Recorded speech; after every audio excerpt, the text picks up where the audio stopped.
Hello दोस्तों, welcome back again my channel जिसका नाम है भारत शिक्षण। लास्ट लेक्चर में हम लोगों ने स्वरों का वर्गीकरण देखा था। स्वरों के वर्गीकरण में हमने 5 प्रकार के स्वर देखे थे। एक स्थिति के आधार पर उनकी क्या स्थिति है, जीभ के प्रयोग के आधार पर और उत्पत्ति के आधार पर, और उसमें हमने देखा था होठ, उसके अलावा उच्चारण काल के आधार पर, होठों की स्थिति के आधार पर। ये सारे हमने स्वर्गों के वर्गीकरण में देखा था और उनका देखा था हमने कि कौन सा स्वर जीभ के या मुंह के किस पार्ट से बोला जाता है, यानी कि ओष्ठ वाले देखे थे और उनका वर्गीकरण में देखा था कि ओष्ठ वाले कौन से वर्ग में आते हैं। इसी प्रकार जो कंठ से बोले जाते हैं उनको देखा था, जैसे कि ये कंठ से बोले जाते हैं। इसी प्रकार हमने 6 टाइप के इसमें देखे थे। ठीक है, तो 6 टाइप के स्वर अपने पास आते थे। एक आ वाला था, छोटा आ, ई, उ, री,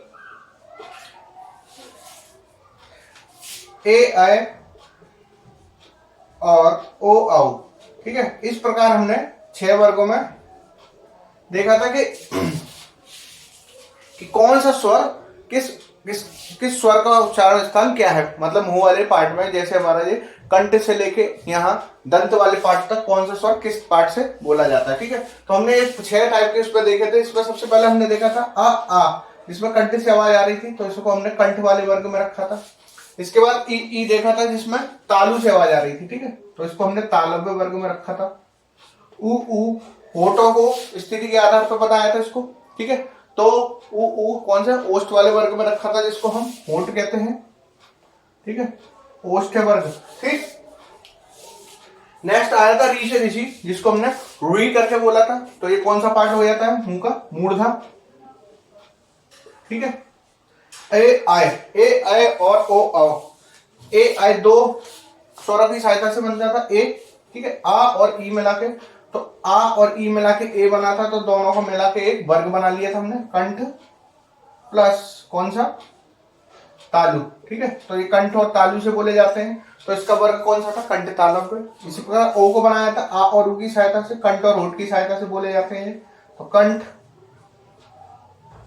और होठ की सहायता से। तो इसको हमने कौन सा बनाया था, कंठ ओष्ठ्य। ठीक है, तो इस प्रकार से हमने देखे थे 6 टाइप के जो स्वर निकल के आए थे अपने। ठीक है, स्वरों का वर्गीकरण देख लिया था। इसके अलावा हमने देखा था अंग और आह, जिसको हमने क्या कहा था, आयोग वाह। ठीक है, अंग और आह, इनको हमने क्या कहा था, आयोग वाह,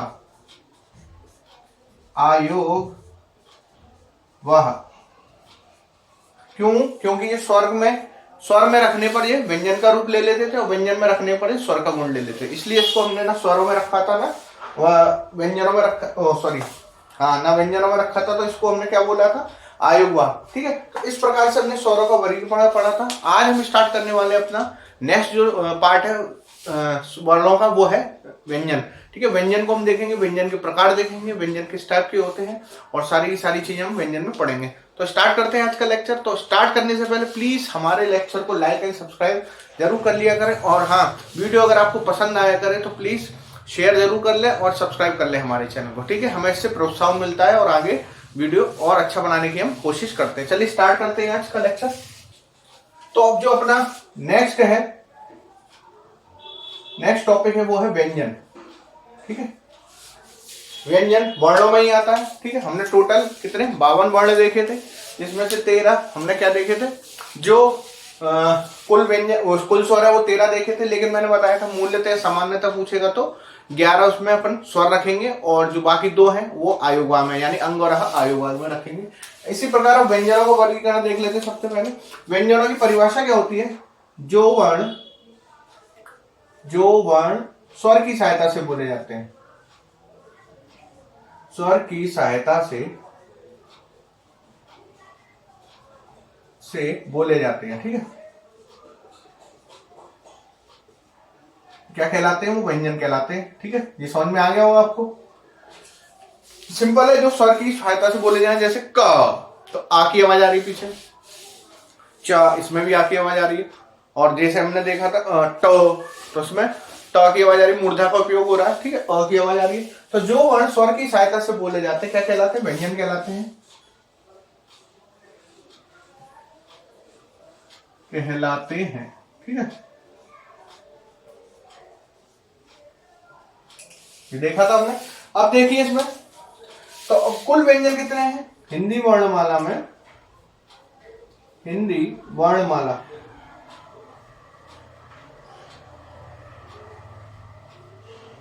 कुल व्यंजन कितने हुए?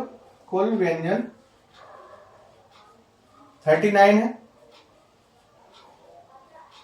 ठीक है, अब इनके प्रकार भी देख लेते हैं। कुल 39 व्यंजन होते हैं अपने हिंदी वर्णमाला में, कुल व्यंजन 39 है। अब 39 किस प्रकार से वो भी देख लेते हैं, कौन से।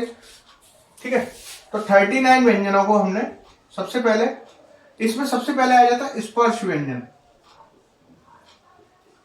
39 के पार्ट कर रहे हैं, इसको हटा देते हैं। 39 व्यंजनों में सबसे पहला आ जाता है स्पर्श व्यंजन। ठीक है, पहले इनके देख लेते हैं कितने भागों में विभाजित है, फिर देखेंगे कौन से स्पर्श व्यंजन है, कौन से ऊष्म है, कौन से और तुम्हारे अंतस्थ है, कौन से संयुक्त है। ठीक है, तो स्पर्श व्यंजन टोटल कितने हैं अपने पास? टोटल स्पर्श व्यंजन अपने पास बचेंगे वो हैं 25। ठीक है, देखेंगे। दूसरा आता है अंतस्थ। अंत है स्थ अंतस्थ व्यंजन। अंतस्थ व्यंजन अपने पास कितने हो जाएंगे? वो हो जाएंगे 4। फिर आता है अंतस्थ के बाद ऊष्म व्यंजन। सबकी डेफिनेशन भी देखेंगे और कौन कौन से व्यंजन किस वाले भाग में आते हैं वो भी देखेंगे। ठीक है, ऊष्म व्यंजन। ऊष्म व्यंजन भी अपने पास कितने होते हैं? ये भी 4। ठीक है, उसके बाद आता है संयुक्त व्यंजन। संयुक्त व्यंजन ये भी अपने पास 4 है। और आता है द्विगुण व्यंजन। ठीक है, द्विगुण, दा पर, ठीक है, यू या लगा हुआ, द्विगुण गुण व्यंजन। ये कितने हो गए अपने पास? ये अपने पास 2 बचते हैं। ठीक है, तो टोटल काउंट कर लेते हैं।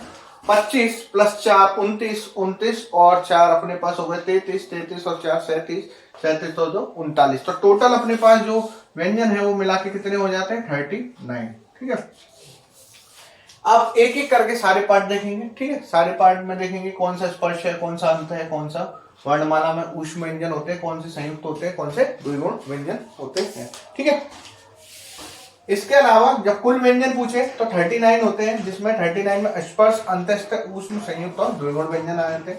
इसके अलावा एक क्वेश्चन और पूछ लेता है जब वो परंपरागत रूप से व्यंजन पूछ ले आपसे। ठीक है, तो परंपरागत रूप से व्यंजन,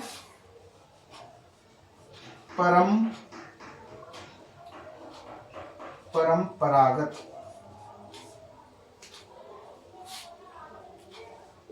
रूप से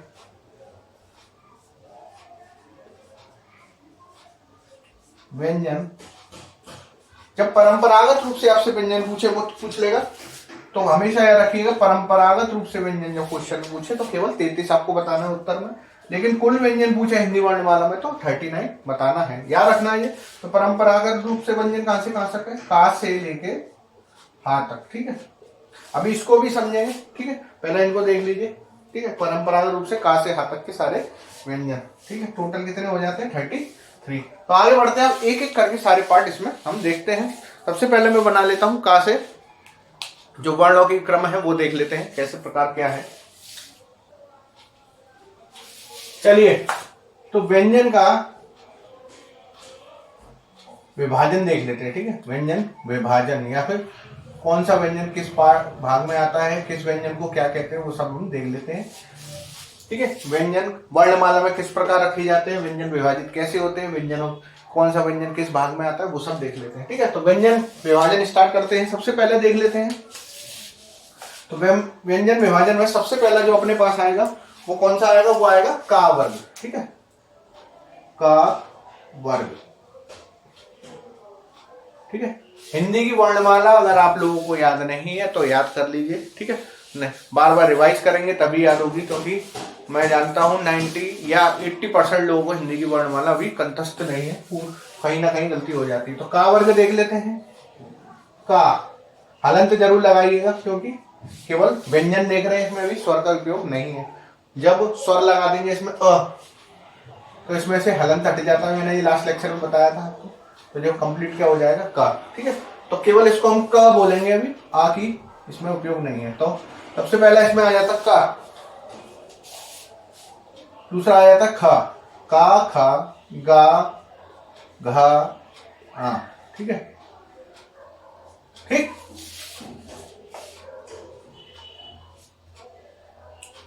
अब का के बाद मैं ट्रिक बताऊंगा आपको याद करने के लिए। पहले का के बाद आ जाता है चा वर्ग, ठीक है, चा वर्ग, ठीक है। फिर आता है चा, छा, जा, झा, या, ठीक है। ये चा वर्ग हो गया, का चा। अब आता है टा वर्ग, ठीक है। ये आपको पैटर्न याद रखना है, या आपको हिंदी की वर्णमाला में कौन सा वर्ण कहां पर है वो सारा आपको याद रखना है, ठीक है। नहीं तो आपका एग्जाम में क्वेश्चन गलत हो जाएगा। तो हिंदी वर्णमाला आपको कंठस्थ याद करनी है अच्छी तरीके से, ठीक है।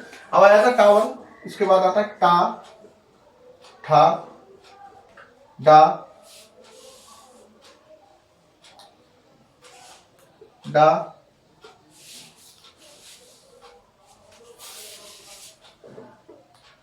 डा, ढा, इसको ढा और ये णा, ठीक है। टा ठा डा ढा णा, ठीक है। ये होता है डर डलिया वाला, ये होता है ढा ढक्कन वाला, ठीक है। यहां खाली। अब आ जाता है ता वर्ग, ठीक है। इसमें आ जाता है सबसे पहले ता तरबूज, था थर्मस, थ, दा, धा, ना, ठीक है। ता था दा धा ना। अब आ जाता है पा वर्ग, ठीक है। पा वर्ग में पा पतंग का प, फ, ब, भा, मा, ठीक है। तो ये अपने पास टोटल देख लीजिए कितने हो गए, 1 2 3 4 5, 5 का गुणा 5 में करेंगे तो टोटल कितने हो गए 25। तो मैंने सबसे पहले आपको स्पर्श व्यंजन पढ़ाए थे अभी, जब पाठ व्यंजनों के प्रकार देखे थे, तो उसमें सबसे पहले 25 आए थे, वो क्या थे स्पर्श व्यंजन। तो का से लेके जो मा तक है वो क्या है, सारे स्पर्श व्यंजन है। ये याद रखने के लिए सबसे पहले तो आपको क्रम याद होना चाहिए, ठीक है।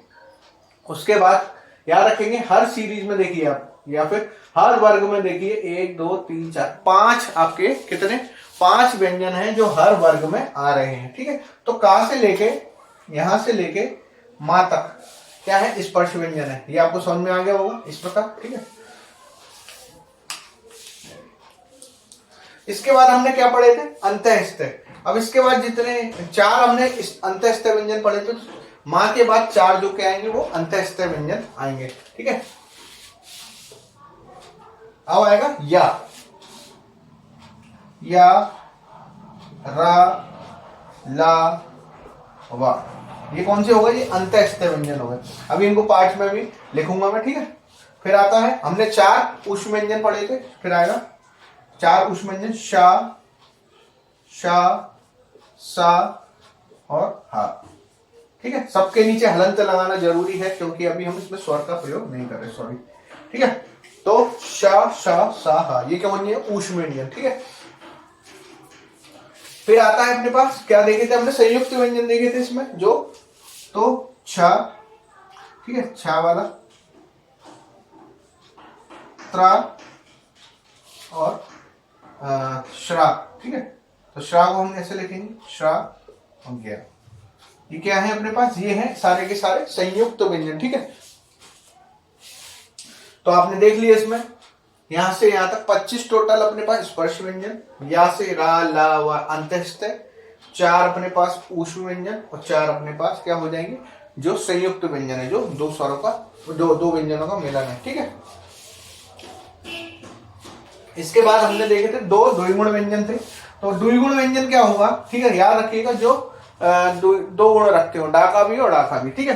तो इसमें देख लीजिए डा और डा यहाँ आ रहा है, इसके नीचे अगर मैं बिंदी लगा दूं, ठीक है, डा डलिया के नीचे बिंदी लगा दिया, ठीक है, तो ये किस में आ जाता है द्विगुण व्यंजन में, क्योंकि दा इसमें भी आ रहा है, इसमें आ रहा है, बस बिंदी का फर्क है। ठीक है, इस प्रकार ना को देख लीजिए, इसके नीचे बिंदी लगा देंगे तो दो अपने पास क्या आ जाते हैं, दो ही गुण व्यंजन आ जाते हैं, क्योंकि इसको यहाँ भी रखा जाएगा और अलग भी रखा जाएगा। ये दो ही गुण रखते हैं, अणा का भी रखते हैं और डा का भी रखते हैं। इसी प्रकार ये भी अणा का और डा का। ठीक है,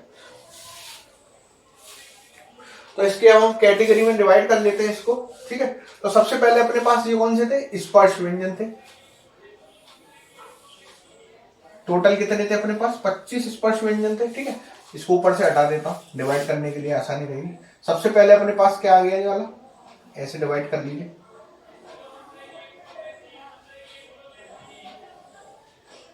ठीक है, जो का वर्ग है इसको हम बोलेंगे प्रथम वर्ग, यानी कि प्रथम वर्ग, ये हो गया प्रथम वर्ग। ये हो गया द्वितीय वर्ग, द्वितीय वर्ग। ये हो गया तृतीय वर्ग। अगर आप लोगों की हिंदी अच्छी नहीं है, इस प्रकार यूज नहीं करते, तो फर्स्ट सेकंड करके भी लिख सकते, first class, second class, third class. ठीक है, तो वर्ग में अगर लिखेंगे तो आपको अच्छा रहेगा, क्योंकि हिंदी और अच्छी होती जाएगी। प्रथम वर्ग, द्वितीय वर्ग, तृतीय वर्ग, चतुर्थ वर्ग, चतुर्थ वर्ग यानी कि फोर्थ, और पंचम वर्ग, पंचम। तो हमने वर्गों में डिवाइड कर लिया, का वर्ग, चा वर्ग, टा वर्ग, ता वर्ग और पा वर्ग। ठीक है, तो हर वर्ग में आप देख सकते हैं 5-5 वर्ण आ रहे हैं या 5-5 व्यंजन आ रहे हैं। यानी कि का वाले में देखिए का, खा, गा, घा, ड़ा, चा वाले में च, छ, ज, झ, य, टा वाले में ट, ठ, ड, ढ, ण, ता वाले में त, थ, द, ध, न, इसी प्रकार पा वाले में प, फ, ब, भ, म। अब इनको हम कैटेगरी में डिवाइड करेंगे कि कौन सा किस कैटेगरी में आता है। सबसे पहले देख लेते हैं, अब स्पर्श व्यंजन टोटल अगर हम काउंट करते हैं कितने हो जाएंगे। मैंने बताया था स्पर्श व्यंजन टोटल 25 होते हैं। स्पर्श व्यंजन क्यों बोला जाता है इनको, ये भी हम पढ़ेंगे। सबसे पहले देख लेते हैं, का से लेके माँ तक हर वर्ग में 5 है, टोटल 5 कितने, हर का वर्ग, चा वर्ग, टा वर्ग, ता वर्ग में हर वर्ग में 5-5 वर्ण है। ठीक है, टोटल कितने हो गए इसके पास स्पर्श व्यंजन अपने पास, फिर 25 स्पर्श व्यंजन, क्योंकि हर में 5 है और टोटल 5 वर्ग हैं, तो स्पर्श व्यंजन कितने हो गए टोटल अपने पास 25। ठीक है, तो याद रखेंगे इसको, स्पर्श व्यंजन टोटल 25 होते हैं, का से लेके मा तक। ठीक है, नेक्स्ट अपना हमने पढ़ा था स्पर्श व्यंजन के अलावा अंतःस्थय व्यंजन। ठीक है, अंतःस्थय व्यंजन। ठीक है, अंतःस्थय व्यंजन देख लीजिए, या, रा, ला, वा, यानी कि 4। ठीक है, 4 अंतःस्थय व्यंजन हो गए, 4 अंतःस्थय, अंतःस्थय। ठीक है, व्यंजन टोटल क्यों अंतःस्थय कौन कौन से हो गए, या, रा, ला, वा, ये हो जाते हैं अपने पास अंतःस्थय व्यंजन। ठीक है, नेक्स्ट हमने पढ़ा था ऊष्म व्यंजन। ऊष्म व्यंजन कौन से हो जाते हैं, श, सा, सा, ह। ये भी हमने कितने पढ़े थे, 4। ठीक है, तो ये हो जाते हैं ऊष्म व्यंजन। ये कितने हो गए टोटल अपने पास, ये भी अपने पास कितने हो गए, 4। ठीक है, 4 ऊष्म व्यंजन बन गए, 4 अंतःस्थय व्यंजन बन गए, 25 स्पर्श व्यंजन हो गए। ठीक है, नेक्स्ट आ जाता है अपने पास जो संयुक्त व्यंजन होते हैं। इन सबको ऐसा क्यों बोला जाता है वो भी मैं बताऊंगा। छ, त्र, श्र, ज्ञ, ये क्या है, संयुक्त व्यंजन, संयुक्त व्यंजन। ठीक है, ठीक है, अंतःस्थय भी 4, ऊष्म 4, संयुक्त 4, तो उनको लिख लेंगे। संयुक्त व्यंजन भी अपने पास टोटल कितने हैं, 4 होते हैं। ठीक है, 2 अपने पास क्या आ गए, द्विगुण व्यंजन। ठीक है, 2 अपने पास द्विगुण व्यंजन, इनको यहां लिख लेता हूं, डा और डा। जब डा और डा के नीचे हम बिंदी लगा देते हैं तो ये क्या बन जाता है, द्विगुण व्यंजन। ठीक है, द्विगुण व्यंजन। ये टोटल कितने हैं अपने पास, 2। ठीक है, याद रखिएगा। तो टोटल अगर हम काउंट करते हैं, अभी हमने पढ़ा था व्यंजन टोटल 39, कितने 25 + 4 हो गए 29, 29 और 4 33 और 4 37 और 2 39, यानी 39 टोटल अपने पास क्या हो जाते हैं, व्यंजन बन जाते हैं। अब इनको हम अपने जीवा के उपयोग के आधार पर हम विभाजित कर लेते हैं। जैसे अपने स्वरों को जीवा का कौन सा भाग कौन किस स्वर को बोलने के लिए उपयोग किया था, उसी प्रकार किस व्यंजन को किस जीवा के किस भाग के प्रयोग से हम बोलते हैं उस प्रकार विभाजित कर लेते हैं। तो सबसे पहले जीवा बना लेते हैं, जीवा। ठीक है, अब हमने क्या बनाया था जीवा के बाद, दंत वाला भाग बनाया था, दंत।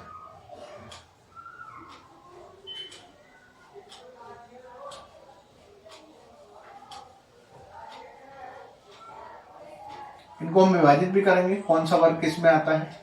ठीक है, तो जीवा के बाद दंत का उपयोग, फिर उसके बाद हमने क्या बनाए थे, ओष्ठ। ठीक है, तो इस प्रकार ये अपने मुंह का अंदर का पार्ट बन गया, इसको होठ को पूरा कर लेते हैं हम। ठीक है, ये जीवा बना लेते हैं। ठीक, तो सबसे पहले ऊपर वाला पार्ट जो होता है गले के पास वाला, इसको हम क्या बोलते हैं, कंठ पार्ट। ठीक, कंठ। ठीक है, कंठ। ठीक है, कंठ। ठीक है, जिस गला। ठीक है, कंठ ठाठ ठटेरा वाला। फिर उसके बाद आ जाता है अपने पास मूर्धा, कंठ के आगे मूर्धा।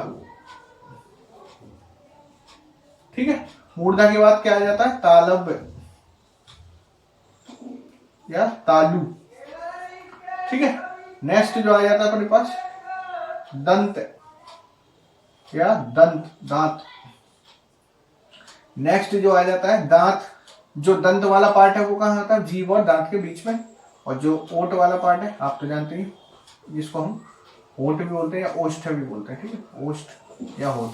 ठीक है, तो इस प्रकार अपने जीवा का विभाजन हमने पहले भी करना सिखाया था आपको। तो ये क्रम आपको याद रखना है। सबसे पहले क्या आता है, कंठ, मूर्धा, तालु, दंत, ओष्ठ। जब क्रम पूछे जीवा का, ठीक है, या जीवा का या मुंह का क्रम पूछे एग्जाम में, तो इस प्रकार है क म त द ओ। ठीक है, तब भी ट्रिक बताई थी मैंने, क म त द ओ। ठीक है, तो इस प्रकार आपको क्रम याद रखेगा, का से कंठ, मा से मूर्धा, ता से तालु, दा से दंत, ओ से ओष्ठ। ठीक है, अब लेकिन अब इसके अनुसार हम स्वरों का व्यंजनों का भी विभाजन सीखेंगे कि किस भाग से कौन सा व्यंजन बोला जाता है। सबसे पहले देख लेते हैं कंठ वाला भाग। तो कंठ वाले भाग में सबसे पहले आ जाता है, बोल के देखेंगे। अगर मैं देखूं तो क ख ग घ ड़। ठीक है, कौन सा का वाला वर्ग अपना पूरा पूरा कंठ की सहायता से बोला जा रहा है, तो ये कंठ, कंठय वर्ग। ठीक है, कंठय वर्ग कौन सा हो गया, का वाला वर्ग। या फिर इसको थोड़ा साफ लिख देता हूं। ठीक है, थोड़ा इसको छोटा कर देते हैं। ठीक, तो ये वाला पार्ट कौन सा हो गया, कंठय, कंठय। ठीक है, का वाला जो वर्ग है वो किस में आ जाएगा, कंठय वर्ग में, का खा गा घा। ठीक है, अब देखिए अगर मैं का के बाद चा वाले वर्ग में जाऊं तो चा छा जा झा। ये मूर्धा का उपयोग तो हो नहीं रहा। मूर्धा क्या होता है, कंठ के जस्ट आगे, यहाँ के जस्ट आगे वाला जो जीभ का पार्ट होता है वो मूर्धा। लेकिन अगर मैं च छ जा झा बोलूं तो ये दांत के जस्ट जीभ से आगे वाले पार्ट से, जब पीछे वाले भाग से बोला जा रहा है, तो इसको हम क्या बोलेंगे, तालु। ठीक है, तो चा वर्ग जो होता है वो तालव्य वर्ग होता है, ना कि मूर्धा वर्ग। ये आपको इंपॉर्टेंट ध्यान रखना है, ये तालव्य वर्ग है, क्योंकि इसमें जीभ के पीछे वाला भाग यूज, अग्र भाग ज्यादातर यूज किया जा रहा है। ठीक है, तो तालव्य वर्ग से कौन सा बोला जाता है, कंठ, मूर्धा छोड़ के तालव्य वर्ग से। सबसे पहले कौन सा, चा वर्ग पूरा का पूरा तालव्य वर्ग में होता है, क्योंकि ये तालु से बोला जा रहा है, चा छा जा ये। ठीक है, कंठ, मूर्धा, मूर्धा ये है अपने पास तालव्य। ठीक है, तो तालव्य से चा छा जा झा, बस इतना याद रखना है। जब क्रम बोले तो का, कंठ, मूर्धा, तालु, दंत, ओष्ठ। लेकिन अगर वर्ग के हिसाब से पूछे कौन सा वर्ण किसमें, तो खाली तालव्य के स्थान पर क्या रख देना, हमें मूर्धा वाला वर्ग रख देना। ठीक है, तो ता वर्ग कौन सा, मूर्धा वाला। कैसे, अब बोल के देखेंगे, मूर्धन्य बोलते हैं इसको। किस प्रकार, ता ठा डा ढा ड़ा। ठीक है, क्यों, क्योंकि इसमें जीव मूर्धा से टकरा रही है और थोड़ी टेढ़ी हो जाती है, तो मूर्धन्य वाले में टा वर्ग वाला आता है। ठीक है, तो ता ठ डा ढा ड़ा, इसमें जीभ हल्की सी टेढ़ी हो रही है और ऊपर टकराती है, तो इसको बोलते हैं, जो मूर्धा से टकराती है तो इसको बोलेंगे मूर्धन्य। तो टा ठा डा डा डा मूर्धन्य वर्ग है। नेक्स्ट आ जाता है ता वर्ग। ठीक, ये तो सिंपल है, ता था दा धा दा, दांतों की सहायता से बोला जा रहा है, सीधे सीधे दंते वर्ग। ठीक, सीधे सीधे क्या है, ये दंत वर्ग, क्योंकि इसमें दांत और जीभ का उपयोग हो रहा है। तो ता था दा धा ना, तो ये दंते वर्ग अपना होगा। ठीक है, अगर आपको प्लीज चीज समझ में आ रही है तो प्लीज सब्सक्राइब जरूर कर ले हमारे चैनल को। हम इस तरह आपको पढ़ाते रहेंगे, और आपको कोई भी हेल्प की जरूरत हो तो प्लीज कमेंट सेक्शन में जरूर बताएं, और कोई भी टॉपिक आपको पढ़ना हो प्लीज लाइक एंड सब्सक्राइब जरूर कर ले हमारे चैनल को, और प्लीज ज्यादा से ज्यादा शेयर करें। ठीक, नेक्स्ट आ जाता है अपने पास पा वर्ग। ठीक है, पा वर्ग में क्या है, पा फा बा भा मा। देखिए जी, ये होठ है, ऊपर वाले होठ से टकरा रहे हैं सीधे, तो पा फा बा भा मा में होठों का उपयोग हो रहा है, तो उसको हम क्या बोलेंगे, ओष्ठ ग्रुप, होठ वाला ओष्ठ है। ठीक है, तो इस प्रकार हमने विभाजित किया 5 वर्गों को, कंठ, तालव्य, मूर्धन्य, दंत और ओष्ठ। कंठ जो गले से बोले जा रहे हैं वो है सारे का, खा, गा, घा, ड़ा। तालव्य जो तालु की सहायता से, यानी कंठ और वो मूर्धा से आगे, ठीक है, मूर्धा से आगे और दंत वाले पार्ट से पीछे वो होता है तालव्य, यानी कि चार चार जा है, देख सकते हैं ये, ठीक है। नेक्स्ट मूर्धन्य, कंठ के जस्ट आगे वाला, कंठ के जस्ट ऊपर वाला कौन सा है, मूर्धन्य, जिसमें जीभ हल्की सी टेढ़ी हो जाती है, इसको मूर्धा वाला पार्ट भी बोलते हैं, ठीक है। तो इसको हम कैटेगरी में डिवाइड कर लेते हैं। इसमें का, कंठ वाले में कौन सा आता है, का वर्ग। मूर्धा वाले में अभी हमने देखा था कौन सा वर्ग आ रहा है, टा वाला, याद रखिएगा, ठीक है। तालु वाले में ता, ता से तालु, ता से ता वाली लाइन, ठीक है, इस तरह भी याद रख सकते हैं, ता वर्ग, ठीक है। दंत वाले में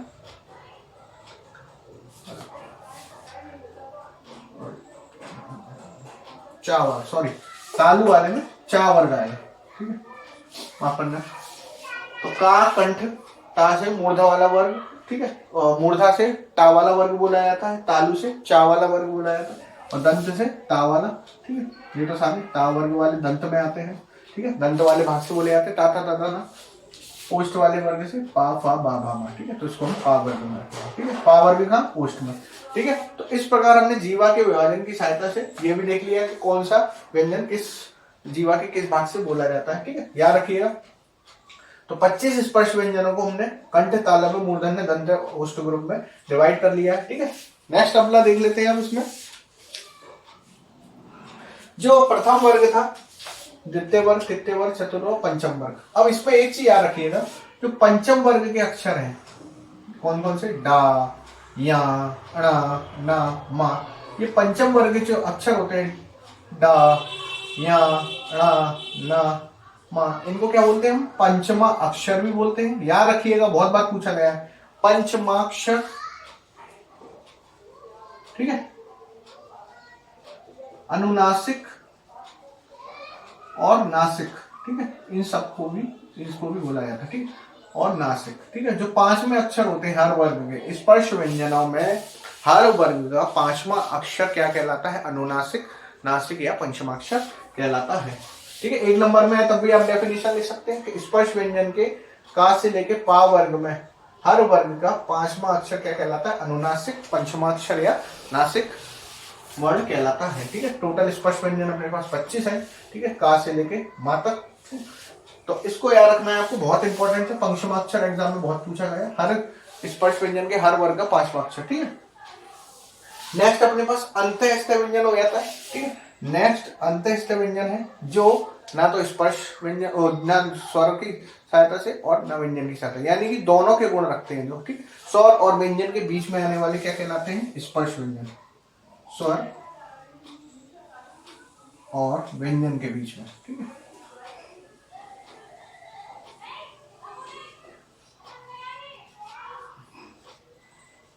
बीच में आने वाले, ठीक है, क्या कहलाते हैं, वो अंतःस्थ व्यंजन कहलाते हैं, ठीक है। नेक्स्ट है ऊष्म व्यंजन, जिनको बोलकर या बोलते समय ऊष्मा निकले, समय मुंह से ऊष्मा निकले, ठीक है, याद रखिएगा, मुंह से ऊष्मा निकले या हवा निकले, ऊष्मा या हवा निकले, ठीक है, गर्म हवा, क्या कहलाते हैं, ऊष्म व्यंजन कहलाते हैं। कौन कौन से होते हैं, श, श, स और ह, ठीक है, याद रखिएगा इसको, ठीक है। द्विगुण व्यंजन तो सरल है, डा, डा, इनको हटा देता हूं यहाँ से, तो टोटल द्विगुण व्यंजन को यहाँ लिख देता हूं, डा और ना, ठीक है, 2 द्विगुण व्यंजन, ठीक है। नेक्स्ट आया था संयुक्त व्यंजन। संयुक्त व्यंजन क्यों कह रहे हैं इसमें, क्योंकि इसमें 2 व्यंजनों का मेल है। नेक्स्ट लेक्चर में हम ये समझेंगे किस प्रकार क्या है। तो छात्रा क्या है, इनको 2 व्यंजनों के मेल से क्या बनना है, संयुक्त व्यंजन बनना है, 2 व्यंजनों के मेल से, ठीक है, या संयोजन से क्या बनते हैं, संयुक्त व्यंजन बनना है, ठीक है। तो इस प्रकार आप देख सकते हैं, बहुत ही सरल तरीके से हमने समझा, ठीक है। तो 25 अपने पास क्या हुए, टोटल 25 तो स्पर्श व्यंजन हो गए, 4 अंतःस्थ, 4 ऊष्म व्यंजन, 4 अपने संयुक्त व्यंजन, ठीक है, और 2 द्विगुण व्यंजन। तो टोटल काउंट करेंगे 25 और 4 अपने पास 29 और 4 33 और 4 37 और 2 39। तो टोटल जो व्यंजन आए अपने पास 39 व्यंजन आए, देख सकते हैं। 25 स्पर्श व्यंजन, 4 अंतःस्थ, 4 ऊष्म व्यंजन और 4 तुम्हारा संयुक्त व्यंजन और 2 द्विगुण व्यंजन, ठीक है। इस प्रकार हमने वर्गों का या व्यंजनों का विभाजन देखा, ठीक है। जीवा का उपयोग भी देखा, कौन से व्यंजन के लिए कौन सी जीवा का कौन सा भाग यूज किया जाता है, ठीक है। तो पंचमाक्षर भी देखा, ठीक। इस प्रकार हम